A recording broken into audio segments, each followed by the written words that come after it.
जय गायत्री माता, जय गुरुदेव। प्रज्ञा पुराण भाग 2।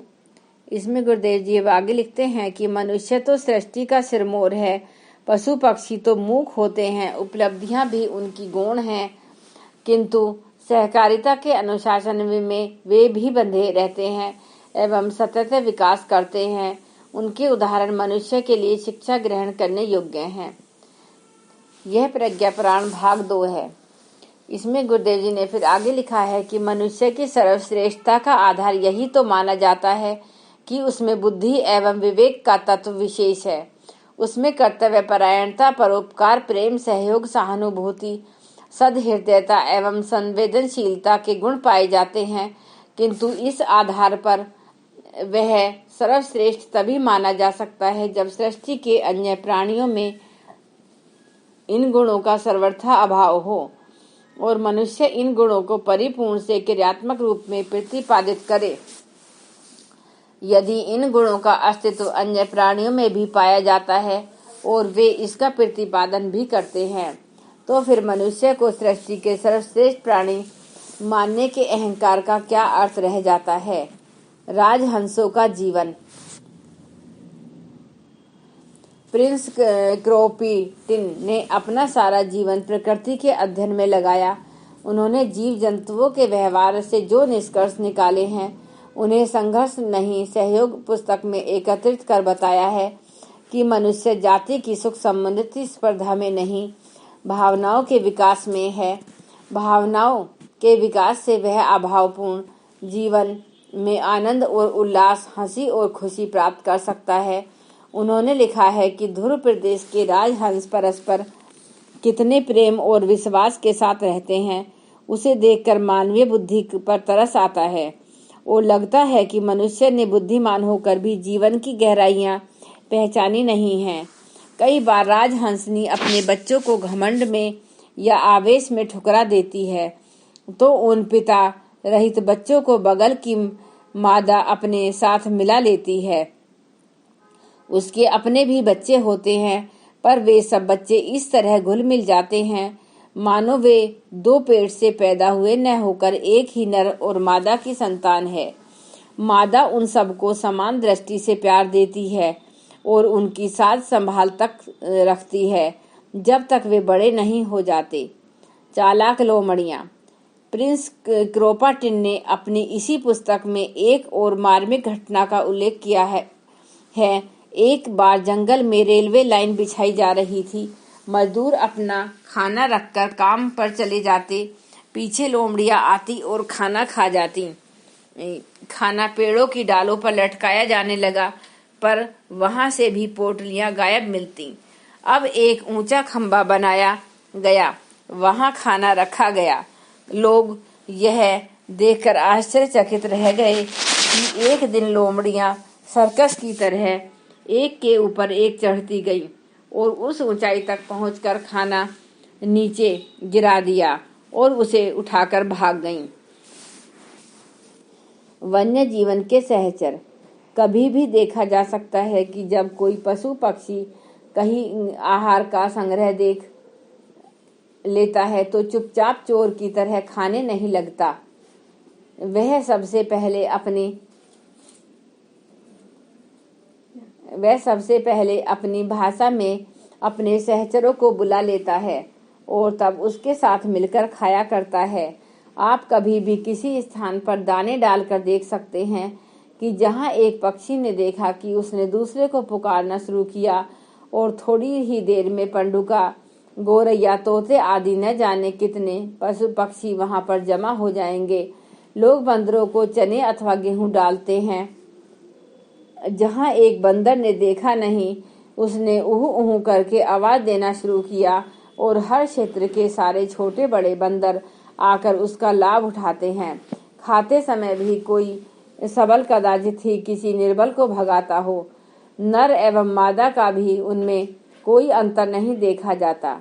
टिटहरी समुद्र के निर्जन तटों पर अंडे देती है। वे मिलजुल कर अंडे सेती हैं, अपने वीराने का भेदभाव किए बिना सेती है।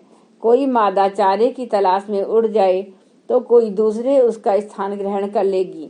इसी प्रकार मिलजुल कर अंडे बच्चों की साज संभाल में उन्हें बहुत सुविधा दे रहती है और आनंद भी खूब आता है। तेंदुए की दुश्मन। अफ्रीका में एक मैना पाई जाती है जिसे जंगल का प्रत्येक जीव प्यार करता है। वह किसी भी जीव के साथ खेलती देखी जा सकती है। इसका कारण यह है कि मैना दिन भर तेंदुओं के पीछे लगी रहती है और एक विलक्षण आवाज में सारे जंगली जानवरों को तेंदुओं के उधर आने की सूचना देती रहती है।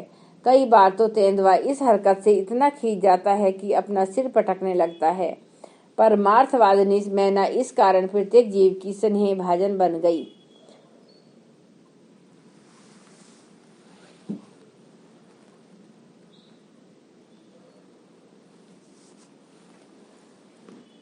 योगी व तोते का स्नेह। एक तोता योगी के दर्शन करने नित्य जाता और चोंच में एक छोटा बेर दबाकर उनके चरणों में रखता। योगी का आशीर्वाद पाकर तोता उछल कूद करके अपनी प्रसन्नता व्यक्त करता। भक्तों ने पूछा, क्या आप तोते से वार्तालाप करते हैं और कि उसकी बोली बोलते हैं? योगी ने कहा, संत फ्रांसिस भेड़ियों के बीच रहते और उनके साथ कुटुंबियों जैसा रिश्ता बनाने में सफल हुए थे, तो कोई कारण नहीं हम सभी परस्पर एक साथ हंसते बोलते न रह सकें। आगे गुरुदेव जी लिखते हैं कि मनुष्य की प्रगति का सारा रहस्य उसकी सहकार भावना में सन्निहित है। बिखरे तिनकों से रस्सा नहीं बांटा जा सकता, बिखरी सीखों से बुहारी नहीं बन सकती। ईंट अलग अलग रहे तो भवन कैसे बने?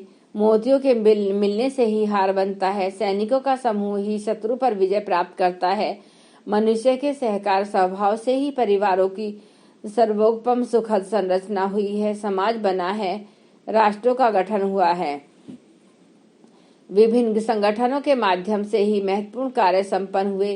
रामकृष्ण और बुद्ध ने सहयोगी की सहायता से ही आश्चर्यजनक सफलता पाई। एकाकी प्रयत्न से संसार का कोई भी आदमी नहीं बढ़ पाया, क्योंकि सफलता का रहस्य मिलजुल कर काम करने में है। बात यूं बनी, सफलता में किसकी प्रमुखता है?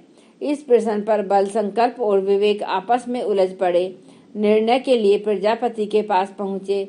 उसने फैसला करने के पूर्व प्रमाण प्रस्तुत करने का निश्चय किया। तीनों ने सामान्य जनों जैसे वेश बना लिए। एक बच्चा खेल रहा था। प्रजापति ने टेढ़ी कील और हथौड़ा उसे थमाते हुए कहा, इसे सीधी कर दो, भरपेट मिठाई मिलेगी। बच्चा सहमत हो गया, पर हथौड़ा भारी था और कील बहुत टेढ़ी। उसने हिम्मत छोड़ दी और कहा, मेरे हाथों में इतना बल कहाँ जो भारी हथौड़ा चला सकूं। मंडली आगे बढ़ गई।